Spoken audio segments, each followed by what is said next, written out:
Assalamualaikum warahmatullahi wabarakatuh. Perkenalkan, nama saya Hendro Kurniawan dengan NIM 2419047 dari PMTK 8B. Kali ini saya akan mempresentasikan proposal usaha,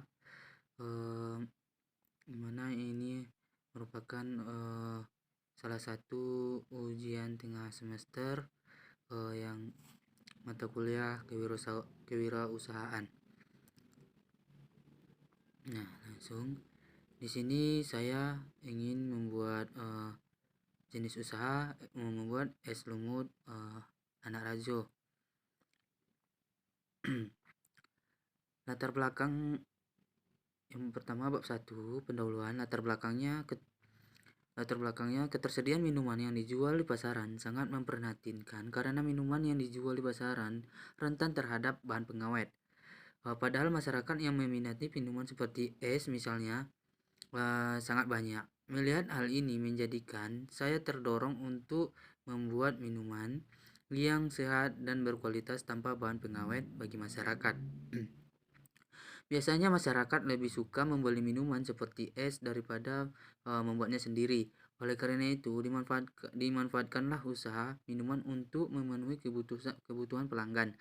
Dari pemikiran ini, saya mempunyai ide untuk membuat bisnis minuman.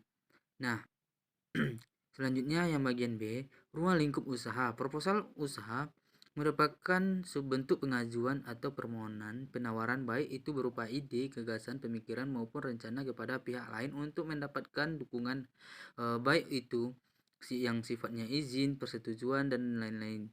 Proposal juga dapat diartikan sebagai sebuah tulisan yang dibuat oleh si penulis yang bertujuan untuk menjabarkan atau menjelaskan sebuah rencana dan tujuan suatu kegiatan pada pembaca. Terdapat dua aspek yang penting yang mendasari dibuatnya proposal ini, yaitu yang pertama aspek edukasi. Proposal ini dibuat sebagai pengganti ujian tengah semester mata kuliah kewirausahaan untuk mengatur kemampuan mahasiswa dalam berwirausaha. Aspek bisnis yaitu membuka lapangan pekerjaan, mencari keuntungan atau laba, menarik minat konsumen untuk merasakan makanan atau minuman yang sudah cukup terkenal dan mencapai target penjualan. Berguna merencanakan membangun usaha kecil menengah bergerak dalam bidang produksi sekaligus penjualan minuman segar yang sehat dan bergizi. Visi-misinya itu menjadikan es lumut anak rajo sebagai pusat penjualan yang penguasa pasar minuman es lumut anak rajo bagi masyarakat. Misinya memberikan pelayanan terbaik dengan menjual es lumut anak rajo yang sehat, berkualitas tanpa bahan pengawet. Analisis SWOT-nya yaitu strengths atau kekuatan. Es lumut anak rajo ini sangat lezat, berbeda dengan es yang lainnya, dan bukan hanya rasa yang lezat, namun juga mengenyangkan dan segar. Weakness atau kelemahan. Es lumut anak rajo ini tidak tahan lama, sehingga setelah lewat sehari rasanya menjadi berbeda, dan jika didinginkan di kulkas, dia bisa tahan selama 5 hari. Nah, opportunity atau peluang itu, es lumut anak rajo ini akan sangat berpeluang masuk di hati para konsumen. Karena cita rasa yang menggoda dan warnanya yang menyala serta jeli yang menarik menjadi daya tarik utama konsumen untuk mencobanya. Nah, selanjutnya treatment atau ancaman. Es lumut anak rajo sangat mudah untuk memasuki pasar, namun persaingan daripada es lumut anak rajo terbilang banyak. Pada es lumut anak rajo pun terbilang banyak karena banyak penjual minuman yang menjual berbagai macam jenis minuman lainnya. Selain pesaing pasar, cuaca juga merupakan ancaman karena pada saat cuaca hujan atau mendung, jadi tidak bisa berjualan. Nah, selanjutnya jadwal kegiatan. Di sini saya merencanakan di setiap hari Sabtu karena hari Sabtu adalah waktu bisa berjualan dari pagi hingga sore.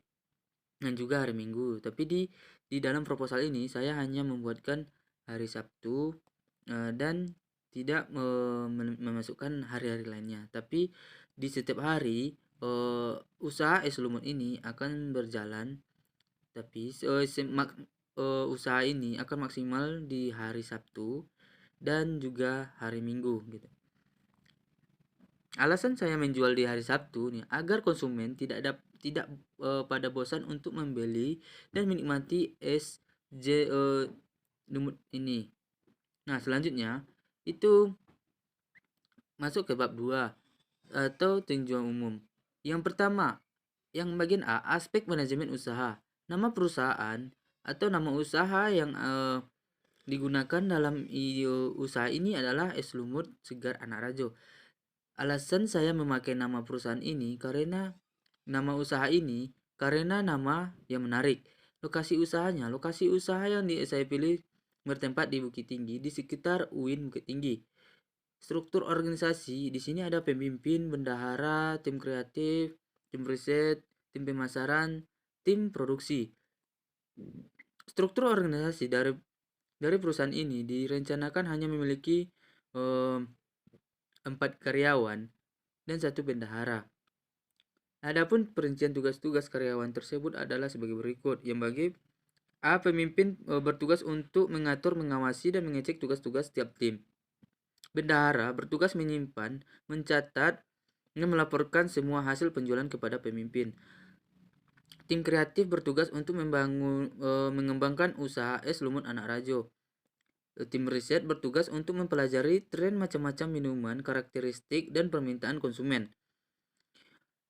Tim pemasaran bertugas untuk menangani aktivitas penjualan dan pemasaran.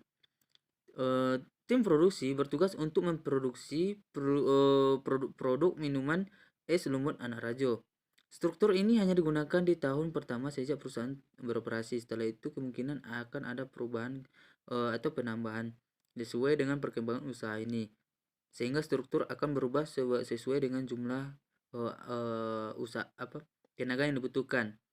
Selanjutnya, bentuk badan usaha. Bentuk badan usaha yang saya dirikan adalah bentuk badan usaha perseorangan. Nah, aspek produksi. Nama produk ini tuh nama yang saya buat dan saya jual adalah es lumut anak rajo. Alasannya karena produk yang saya produksi ini adalah es yang terbuat dari Nutrijel, jelly, susu, dan lain-lain. Bahan-bahan peralatan. Bahan langsung itu seperti sirup nanas, gula, susu kental, manis, air, es batu, Nutrijel. Bahan tidak langsung, gelas, plastik, sedotan plastik, minyak tanah, peralatan, sendok, taples, panci. Selanjutnya, proses produksi. Siapkan Nutrijel yang dibutuhkan secukupnya dan masukkan juga gula, lalu masukkan air secukupnya yang dibutuhkan. Aduk sampai merata dan masak sampai benar-benar mendidih. Setelah mendidih, matikan kompor dan masukkan es batu secukupnya, lalu aduk sampai jeli terbentuk seperti lumut.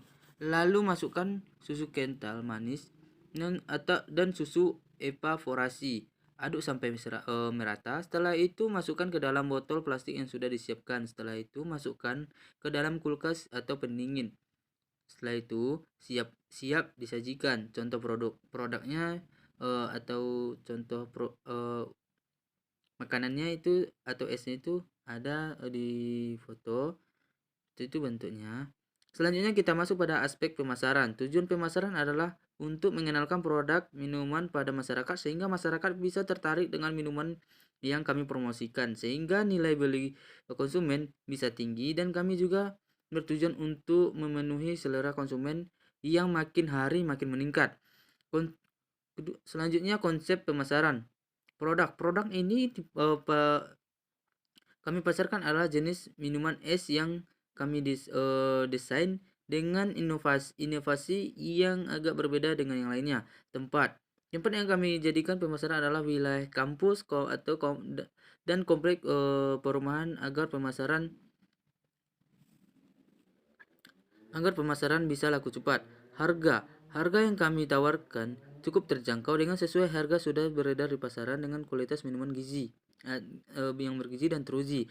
Promosi usaha yang kami lakukan itu brosur melalui internet atau jejaring sosial agar tidak hanya orang dekat saja yang mengetahui, tapi orang bisa tahu usaha kami. Distribusi produk kami melalui keliling kampus, komplek perusahaan agar masyarakat dapat tahu tentang produk yang kami pasarkan. Selanjutnya aspek finansial, permodalannya. Modalnya awalnya 260.000, rencana anggaran biaya atau RAB, biaya bahan baku selama 5 kali produksi per 1 bulan. Keterangannya gula pasir 2 kilo 15 30.000. Nutrijel